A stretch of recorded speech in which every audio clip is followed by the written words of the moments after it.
encourage the parents of my students to record their child within their practice at home. I believe one of the major benefits of this, it gives an opportunity to everyone to instantly analyse, whether it be technique, whether it posture.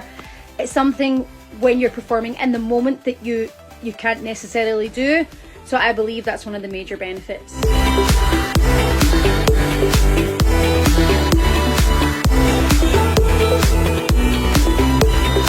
I like to incorporate the use of smartphones within the vocal lessons at the Bishopburgh School of Music.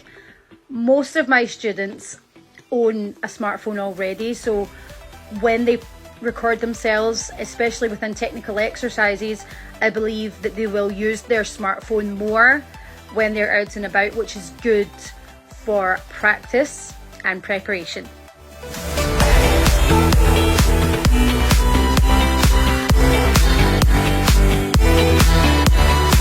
I am super proud of all of my students because they turn up each week, they challenge themselves technically, they build upon their confidence, and just to step over that door and into a room with someone to pursue something that they love is just success in itself.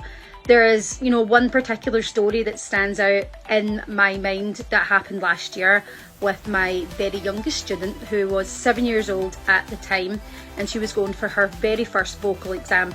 She was super prepared for the exam. She turned up, she felt really good. We went in to do some warm-up. We performed the warm-up, she was still feeling excellent, and then we were just ready to go into the examiner's room, and she said to me, "I feel really nervous." I said, "Do not worry about nerves, use those nerves as energy to power through your exam." And she started to get really upset.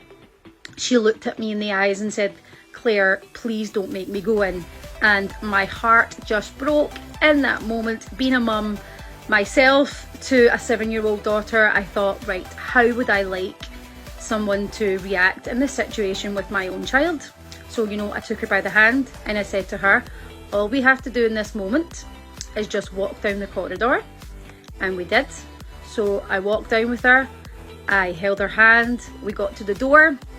The previous candidate was still just finishing off their exam. So when they came out, I said, next step is we just have to go in the room. So I took her hand again, I was still with her, I said, I'm right here. We went into the room. And I think when she saw that the examiner wasn't, some big scary ogre person, they were really nice and welcoming, the nerves started to melt away. I stood around for maybe another couple of minutes just to make sure she got prepared and settled with her book, and she did, and she sang her heart out. She was amazing within her technical exercises, and the confidence, she just grew from there. I think that was our very first exam. She was 7 years old, and I'm sure she managed to get something in the region of 88%, which I was just beaming with pride for her. And the following year, which is this year, she went for the next exam, and she just walked into that music school, like a boss, no nerves, no upset, just walked in, went into the exam room, and she just smashed it for a distinction. I was super proud of her, from that little girl who was so upset to, this big confident girl who walked in and didn't even need me to walk her down that hallway.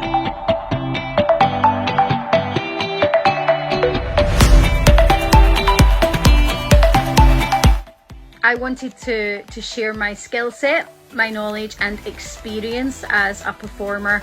I wanted to pass that on to a new generation of singers, to be honest. I want to help people. It makes me feel proud when I see someone overcoming a challenge or achieving, a goal that they have set out. Whether that be a small goal for themselves or, something big like going for an exam. And I want to continue to do that at the Bishopburgh School of Music.